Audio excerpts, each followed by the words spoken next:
She didn't want to cry, but the tears came out forcefully. Why does it have to be me all the time? Why must I always suffer from the sting of betrayal? Why? First it was John and Mercy, and now Anne? What did I do to deserve all this? She cried louder, and her face was suddenly greeted with the bright light from a car. She stopped on her track till the car parked beside her, and two men came out of it, grabbing her. Let go of me. Let go of.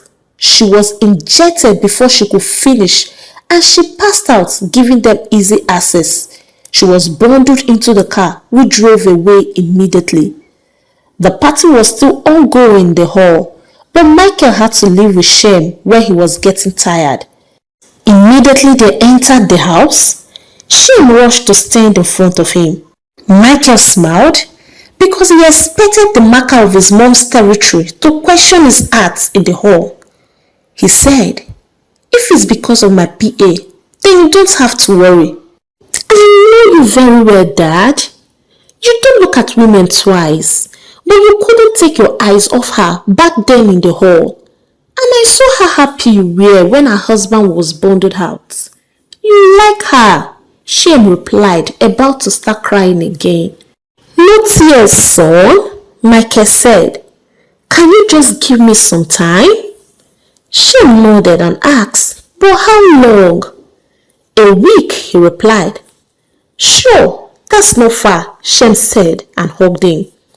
Michael said within himself, "I need to speed up everything, even if it means forcing Amaka to agree to the introduction." Amaka on her part opened her eyes in the warehouse where water was poured on her. She gasped when she saw her position. She was tired that she couldn't even move a bit, and the ropes definitely hurt her skin badly as a result of the tightness. Some men walked in, and Amaka asked, "Who are you guys? What do you want from me? And why am I tired this way? This is called kidnapping, and you can all go to jail for it." A slap greeted her face from one of them who looks the hugest. "How dare you snitch on us?" "What are you talking about?" Amaka cried. "You don't talk when I'm talking." And Amaka started crying. "Let go of me. I don't know you guys." The panic beat her face. "Ah!" she cried, her blood forming a drool as it dropped out of her mouth to her chest. "Please don't kill me. I didn't do anything." "Boss is coming," one of the guys said, and they all stepped away from her. "Good job, guys," a familiar voice to Amaka said. "We followed her from the party," the torturer replied, and he walked straight to Amaka, whose face was down. He raised her bloody face by placing his pointer finger on her chin, and immediately Amaka's mouth opened but couldn't form a word because of the devastating shock. Right in front of her is John, her betrayer ex. The same man who ruined her life. The devil who made her graduation day the saddest day of her existence. "John!" His name came out of her mouth, and that brought John out of his own shock. "Amaka!" And he started laughing wickedly. "Bastard!" Amaka yelled, spitting on him, and one of the men cleaned him up. "It is a good thing you're still alive. At least I get to finish you with my own hands," she shot boldly, struggling with the rope on her body. "I like this side of you better. You look a lot sexier than back then when you were nothing but a silly girl who cared about nothing but me. You even sold your late mother's freezer to pay for one of my school fees." He laughed. "But now you are bold. Amaka, you stole my intel for your boss, Michael Lawson, the guy I hate most in this world. He is my rival in the real estate world, and you made him richer with my intel. You are something else now, Amaka." "Oh, now I get it. So the businessmen at the restaurant were your men. Amaka replied and started laughing too, making John scoff. Her laughter lasted for a minute, and when she stopped, she turned serious immediately. I don't regret stealing the intel, and the next thing I am stealing is your life, and I am going to take everything you have away from you and make you miserable. Oh yeah? I'm scared, and I definitely can't wait for what the love of my life here will do, John replied. He came closer and saw how messed up her face is. You guys beat her too much. She's a lady for crying out loud, and she's also my sweetheart, he said, facing the thugs.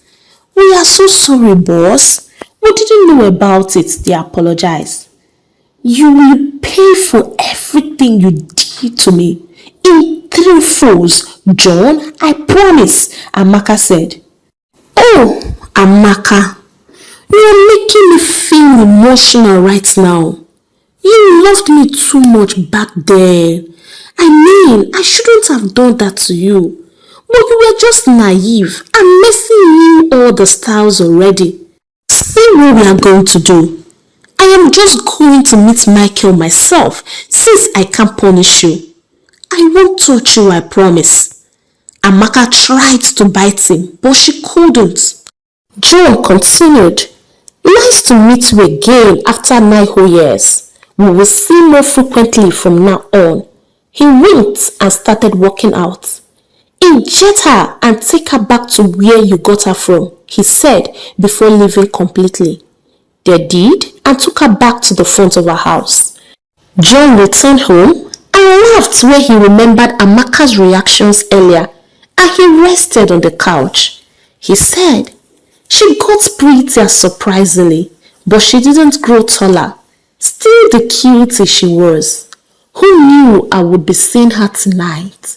The world is indeed small. His door flung open and someone barged in. Knowing who it was, he didn't bother to look up. He poured wine into a glass and was about to lift it up when the person got to him and kicked it away, making it shatter on the ground. Mercy, he yelled, standing up angrily. Yes, it was Mercy, and their marriage didn't last a year before they divorced because they couldn't tolerate each other, but they still stayed in touch. I told you to send some money to me since last week, but you kept deceiving me. What do you take me for? A fool? She barked. We are not married anymore. Shouldn't you know your place and learn how to ask for things the right way? I told you the company has been facing some setbacks. Michael got the intel before me. Do I look like I care?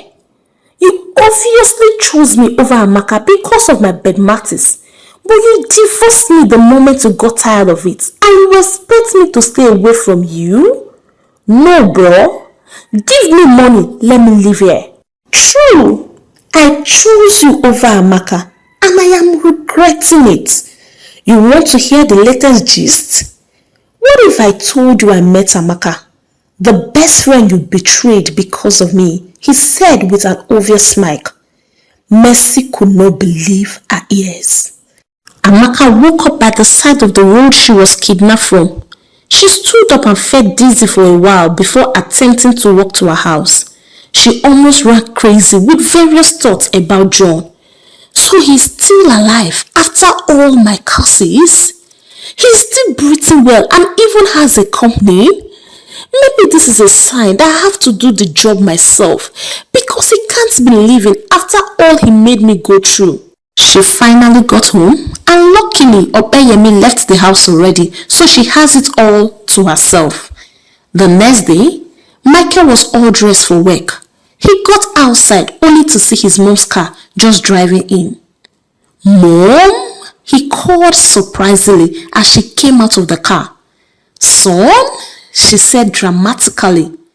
It is so early, why are you here? Michael asked. The pretty woman, I mean your PA, when will you introduce me to her or her to me? His mother said sweetly, holding his hands. You came here because of that? Well, it is worth the stress, his mom replied. She's not just a PA to me. Hey, I knew it. You like her, his mom said happily. She's my baby mama, he broke the news, and her bag fell from her. Your baby what? Yes, Mom. My PA is Sham's mother. Amaka skipped work without informing anyone, and Anne became restless. She thought it was because of what she did. The head of staff saw it as an opportunity to retaliate on what she did to his girlfriend, so he prepared her sack letter. Michael called over a zillion times, but her phone was off. Immediately after work, at about 7:30 p.m., he drove straight to Amaka's place. Surprisingly, he saw her walking down the street covered with a hood.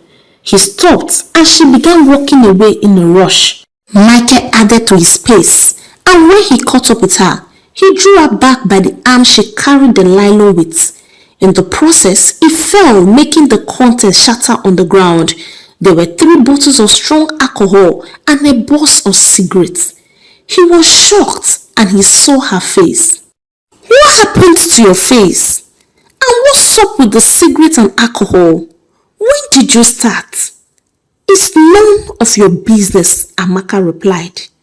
Of course it is. Amaka, what will Shem think of you if he sees these things with you? And what do you want me to think of you right now? What's up with the red face? Please talk to me. And I said, it is none of your business.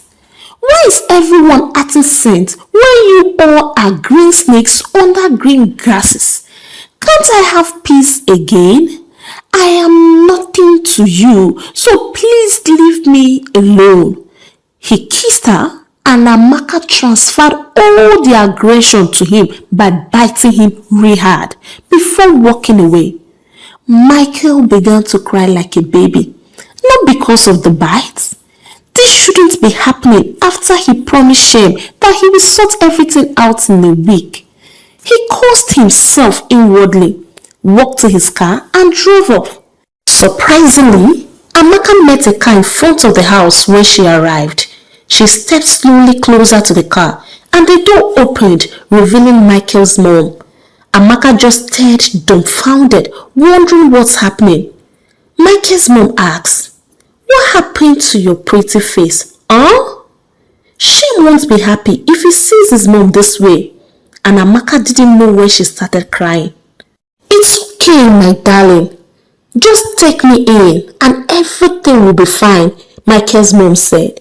They got in and she said, "Deep down, I know you were wondering why I'm here. Michael, my son, hated women for years before you came. And I'm still wondering how he was able to keep up with a female bestie because up until last year, there was no single female staff in his company. He only just started hiring females this year. That's how far he hated girls. Trust me, when he brought Shem home 8 years ago as his child, I was astonished because that was a year after Amara did what she did." "Amara?" Amaka asked curiously. "Yes, Amara was his ex-girlfriend who made him hate women." And Amaka was shocked. Michael's mom continued. "He was still a taxi driver when he started dating Amara. And back then, he only spent 30% of his savings. Amara spent 70%. When he finally got a paying job, he bought her a car with his first salary. And he was in charge of paying her house rent. He even paid for her mother's hospital bills for years. He didn't care about me then. All he saw was Amara and nothing more. My son was so in love." And Michael's mom stopped talking and wiped the tears that fell from her eyes. "And what, ma?" Amaka asked impatiently. Michael's mom got her phone and went to videos. Thankfully, Flora got the footage of the proposal that year and she had it saved on her phone. She played the video and gave it to Amaka. Amaka took the phone, and just 1 minute into it, she was already crying for Michael. How the ring fell from him after Amara said he was in love with another man. She cried more when she saw how Michael was crying devastatingly. Michael's mom said, "My son was shattered by her. Trust me, he refused to interact with Flora and I for a year after that because we are females too." Amaka was about to say something when she saw the date on the video. "This was the same date my heart was shattered too," she sniffed. "You too?" Michael's mom asked. "Yes. I paid for John's school fees throughout the university. I fed him, clothed him. I only had one pair of shoes and few clothes, all because of him. I ate once a day, and my apartment was like that of a rat, all because of him. But he proposed to Mercy, my best friend, right in front of me on our graduation," she sobbed. "Oh dear. You were both heartbroken the same day?" Michael's mom cried. "I met Michael at the bar that day, and what we did drunkenly brought shame to life." She cried louder, and Michael's mom consoled her. "Mommy, I just want to kill them all. I just want to become hardened and evil because he is still alive after all the curses I rained on him." "It is okay, my daughter. You won't soil your hands because of people who are evil. You both only loved the wrong people and nothing more. Trust me, everything will be fine." She made sure Amaka was fine before she left. Michael got home and was so sad. He has ruined everything with that kiss. He should have controlled himself. Shem slept off on the couch when he got tired of his mood. He laid him gently on the bed and slept beside him, staring at his face. "I am so sorry, son. I made your mom mad at me." And surprisingly, Shem said from his sleep, "Dad, I miss Mom and I want to see her. Soon, just very soon, she will be here." And his phone rang. He saw Sweet Mom on the screen. "Hello, Mom. Come to my place tomorrow morning before you go to work. We need to talk." "Mom, talk about what?" he asked. "About Amaka. I met her," she replied. "What? Amaka? Met her? Where? How?" And his mom hung up. The next day, John was preparing for work when Mercy barged into his house again, like her usual self. She got into his room and kicked the door open. "Can you stop this already?" John shouted. "I said I am going to settle you when I get the cash I'm expecting on Friday.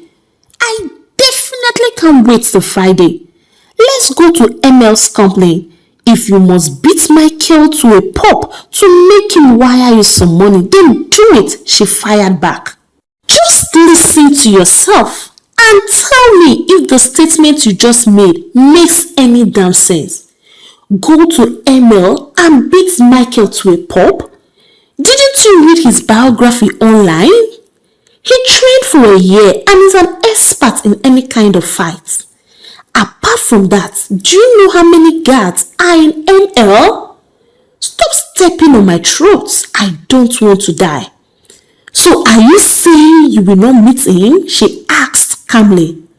"I will, but I have to plan ahead.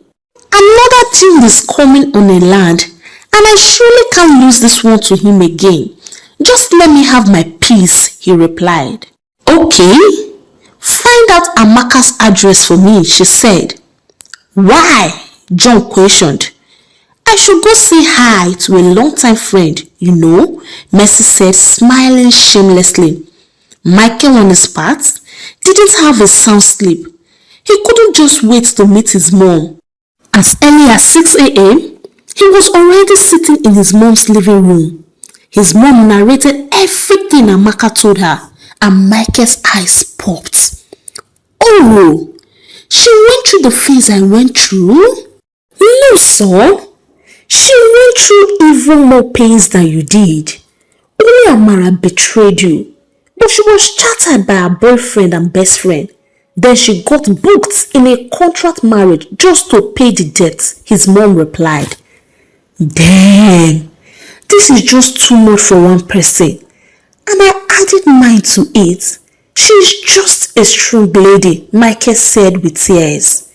I need you to do all you can to make her happy from now on. Treat her with care and show her how much she means to you. Let her know how special she is and make her forget her pains. I know it will be hard for her to trust again, but do all you can to earn her trust.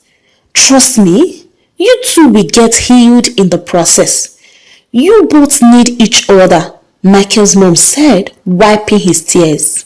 Hey, Africantales by Kama Tribe. I officially welcome my new subscribers. Thank you for subscribing. But I observed something. Some of you are in a rush to see the story end. Here, I take my time in telling my stories because I am on a mission to heal people who are depressed and also to share the gospel. So please enjoy my stories without telling me to end it already. You never can tell who the next episode will stop from committing suicide or doing anything hurtful. Go through my other stories if you are in doubt and see for yourself that African Tales by Karma is not just a story channel, but by the grace of God, a counseling, healing, deliverance, relaxing, and all in one channel. Having said this, you can please support me by buying me a coffee using the link on my bio or the link on the description of this video. Please like, comment, and share. And until I bring the next episode of the story, it is a goodbye from here, and God bless you.